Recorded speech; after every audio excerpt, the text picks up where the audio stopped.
Bonjour ou bonsoir, selon là où vous vous trouvez, comment vous vous portez bien, j'espère. Euh, je suis Maël Kombila, éminence grise de la plateforme La Maison du Grand Roi. Et je viens comme ça ce matin euh, dans le cadre de notre programme, de notre plateforme La Maison du Grand Roi, qui vise notamment à m'entretenir avec non seulement les abonnés de la plateforme, mais également avec les potentiels abonnés également de la plateforme. Je rappelle que le programme, c'est tout simplement bienvenue aux portes du ciel.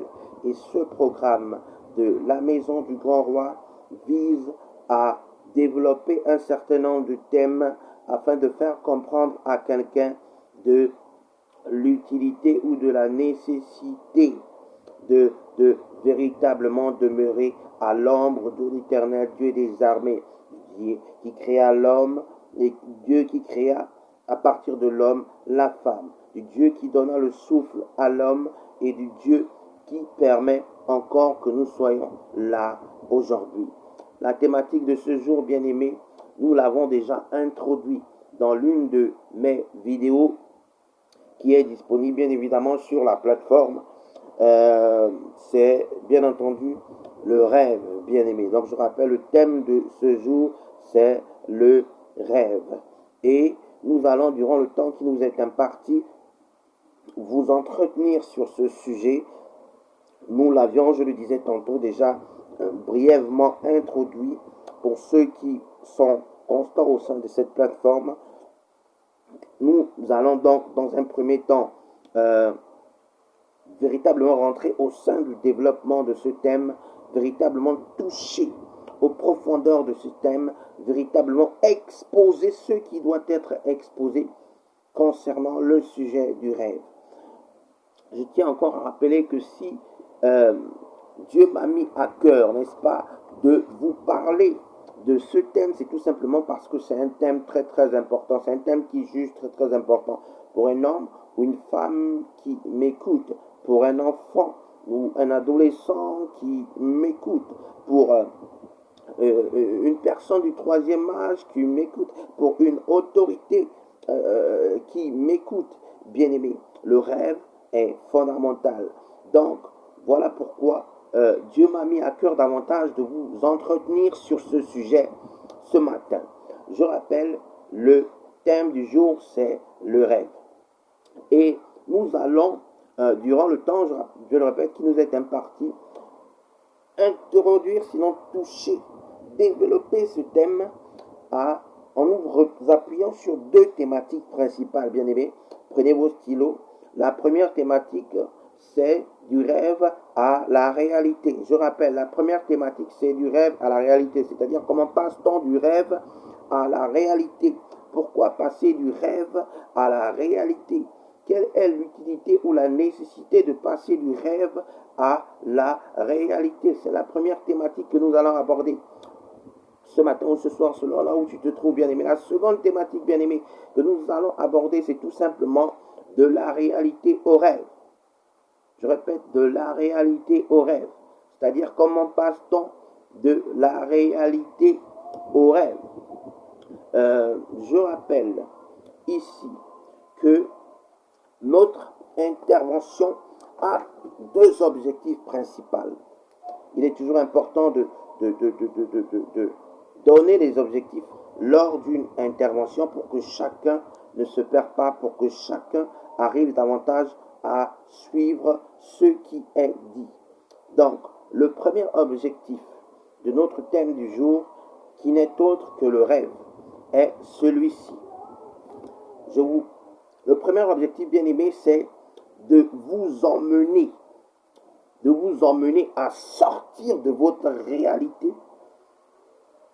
réalité qui vous rend parfois malheureux, afin de vous permettre d'accéder à vos rêves. Donc, premier objectif, c'est de vous d'emmener quelqu'un, un homme ou une femme, à sortir de sa réalité, de sa triste réalité, afin de rentrer, d'accéder à ce à ses rêves, à ceux qui suscitent, n'est-ce pas, quelque chose de glorieux en lui. Le second objectif, bien aimé, de notre intervention, c'est tout simplement de permettre, c'est tout simplement de permettre à quelqu'un, à un homme ou une femme, de sortir de ses rêves, n'est-ce pas, afin de favoriser son retour sur terre. Donc sortir de ses rêves, des rêves dans lesquels il est prisonnier, afin de revenir sur terre, bien-aimé.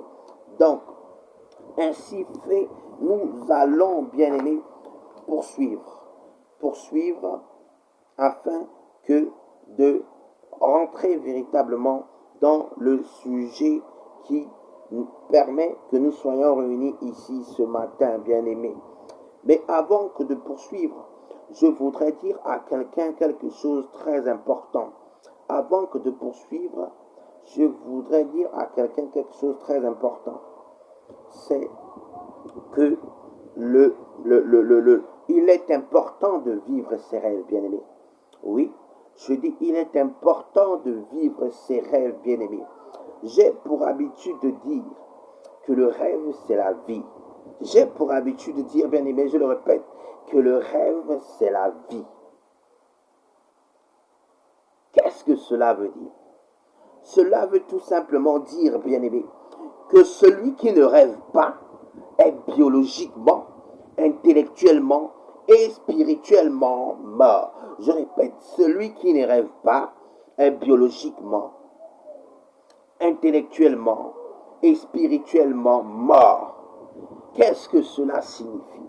Cela signifie tout simplement, bien-aimé, que le rêve est non seulement le signe que vous êtes biologiquement vivant, mais le rêve, c'est également le signe qu'un homme ou une femme est intellectuellement vivant. Mais le rêve, c'est également le signe qu'un homme ou une femme est spirituellement vivant. Autrement dit, celui qui ne rêve pas du point de vue biologique peut être considéré comme quelqu'un de médicalement mort. Bien aimé, je répète, celui qui ne rêve pas du point de vue biologique, c'est-à-dire du point de vue médical, peut être considéré comme quelqu'un de biologiquement mort. Vous savez, le rêve, bien aimé, est une fonction organique naturelle. Je répète, le rêve est une fonction organique naturelle. C'est-à-dire que il a déjà été démontré par la science, il a déjà été démontré par des chercheurs que tous les êtres humains que nous sommes disposent de cette fonction du rêve. Tous les êtres humains que nous sommes ont pour habitude de rêver. Est-ce que quelqu'un me comprend?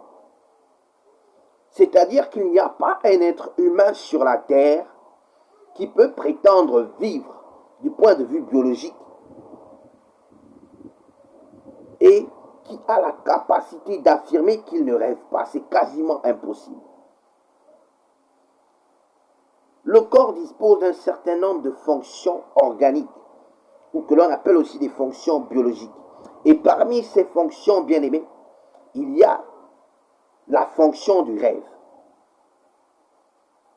À côté, il y a la fonction respiratoire. À côté, il y a la fonction de se nourrir. Mais à côté également, bien aimé, il y a la fonction du rêve. Combien parmi vous peuvent prétendre ou bien peuvent affirmer qu'ils n'ont jamais rêvé de leur vie?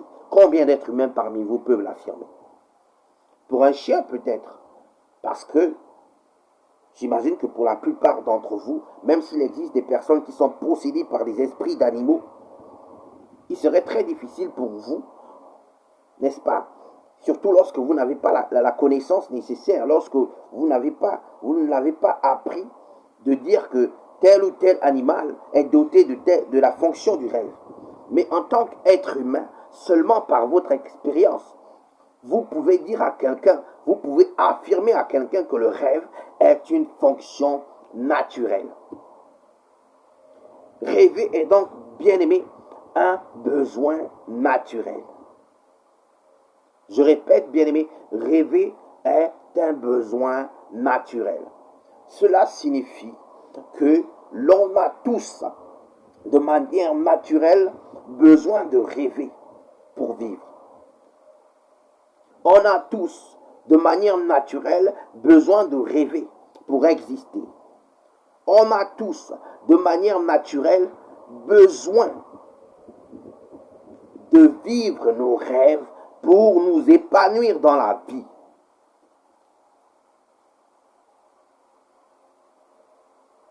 Pour ceux qui doutent encore, parce que j'imagine qu'il y a toujours des cas exceptionnels, il y a certainement des personnes parmi vous qui peuvent se dire que moi, je n'ai pas pour habitude de rêver.